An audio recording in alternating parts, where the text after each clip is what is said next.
ఓం నమ శివాయ. శివతాండవ ఛానల్కి స్వాగతం అండి. ఆ శివయ్య ఆశీస్సులు మనందరిపైన ఉండాలని నేను కోరుకుంటున్నాను ఫ్రెండ్స్.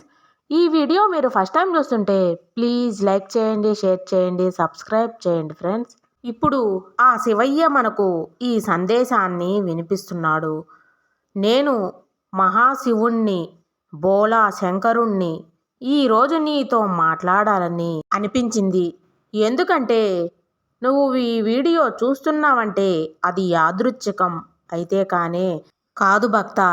నీ ఆత్మను నన్ను వెతుకుతుంది. నీ హృదయం నా దగ్గరకు రావాలని పరితపించిపోతుంది.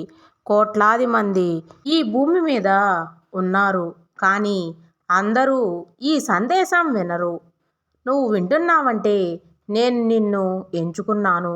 అవును, నిజమే, నేను నిన్ను ఎంచుకున్నాను. కానీ నేను ఎంచుకున్నానని నీకు ఎలా తెలుస్తుంది? ఏ సంకేతాలు వస్తాయి? ఈరోజు నీకు స్పష్టంగా చెప్తాను. మొదటి సంకేతం, నీలో అంతర్ముఖత పెరగడం. ఒకప్పుడు నీకు జనాల మధ్య ఉండటము, పార్టీలకు వెళ్ళటము, గోల చేయటము ఇష్టం ఉండేది. కానీ ఇప్పుడు ఏదో తెలియని నిశ్శబ్దం నిన్ను ఆకర్షిస్తుంది. ఒంటరిగా కూర్చోవాలని, ప్రకృతిని నిన్ను చూడాలని, ఆకాశంలో నక్షత్రాలను లెక్కించాలని అనిపిస్తుంది. ఇది బలహీనత కాదు, ఇది నేను నీలో మొలకెత్తిస్తున్న ధ్యానం. నేను కైలాసంలో ఎందుకు ఉంటానో తెలుసా? మంచు పర్వతాల మధ్య నిశ్శబ్దం మాత్రమే సహచరిగా ఉన్న చోట్ల ఎందుకు నివసిస్తానో. నిశ్శబ్దంలోనే సత్యం దాగి ఉంటుంది. శబ్దంలో మాయ ఉంటుంది. నిశ్శబ్దంలో నేను ఉంటాను. నీకు ఒంటరితనం భయమేసింది కదా? ఇప్పుడు ఒంటరితనం హాయిగా అనిపిస్తుంది కదా? అదే నా మొదటి సంకేతం. నేను నీ హృదయం తలుపులు తడుతున్నాను. లోపలికి రావాలని వేచి చూస్తున్నాను. ఈ శివయ్య ధ్యానంలో నువ్వు నిజమైనవి ఉంటావని నీకు అన్ని రకాలుగా సంకేతాలను ఈ తండ్రి పంపిస్తున్నాడు. నేను నీ హృదయం తలుపులు తడుతూ ఉన్నాను. లోపలికి రావాలని వేచి చూస్తూ ఉన్నాను. ఇంకా రెండో సంకేతం, నీ కలలో నేను కనిపించడం. చాలామంది అనుకుంటారబ్బా అది కలే కదా అని. కానీ కలలు కేవలం కలలుగానే కావు. కలలు నేను నీతో మాట్లాడే భాషని. నీ మనసు మెలకువలో నా మాటలు వినలేనంత బిజీగా ఉంటుంది. కానీ నిద్రలో నీ మనసు శాంతంగా ఉంటుంది. అప్పుడు నేను వస్తాను. శివలింగం కలలో కనిపించిందా? నందీశ్వరుడు కల్లో కనిపించాడా? త్రిశూలం కనిపించిందా? పర్వతాలు, నదులు, మంచు కనిపించిందా? డమరొక ధ్వని వినిపించినట్లు ఉంటుందా? ఓం నమశివాయ అనే మంత్రాన్ని ఎక్కడో వినిపించినట్లు అనిపిస్తుందా? ఇవన్నీ నేను పంపించే సంకేతాలు. ఒక్కొక్కసారి నేరుగా కనిపించను. సన్యాసి రూపంలో వస్తాను కూడా. ముసలివాని రూపంలో వస్తాను. బిచ్చగాడి రూపంలో వస్తాను. నీకు ఏదో సహాయం చేసే అపరిచితుల రూపంలో కూడా వస్తాను. కలలో ఎవరైనా నీకు మార్గం చూపించారా? ధైర్యం చెప్పారా?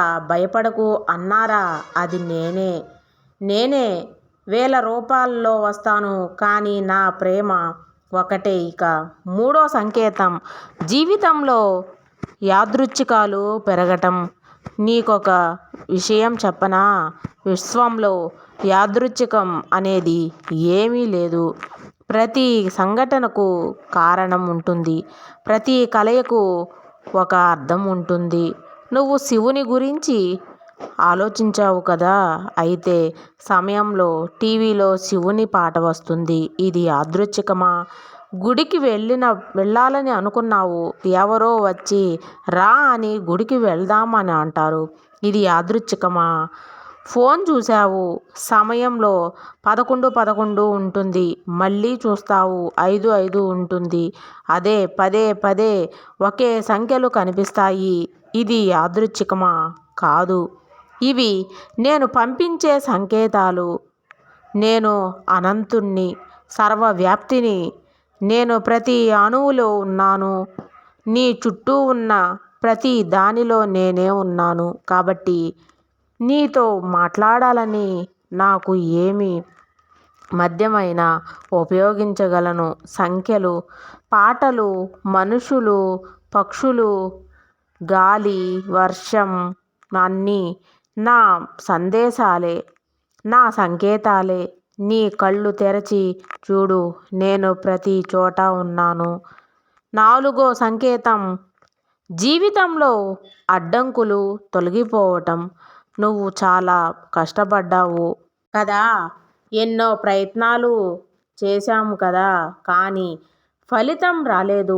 తలుపులు మూసుకుపోయాయి, అవకాశాలు చేజారిపోయాయి, నిరాశ నిన్ను చుట్టుముట్టింది. కానీ ఇప్పుడు ఏదో మారిపోతుంది కదా, అనుకోకుండా అవకాశాలు వస్తున్నాయి కదా, ఎవరో సహాయం చేస్తున్నారు కదా, మూసుకుపోయిన తలుపులు మళ్ళీ తెరుచుకుంటున్నాయి కదా. అది నేనే చేస్తున్నాను. నేను సంహకని, కానీ నేను ఏమి సంహరిస్తానో తెలుసా?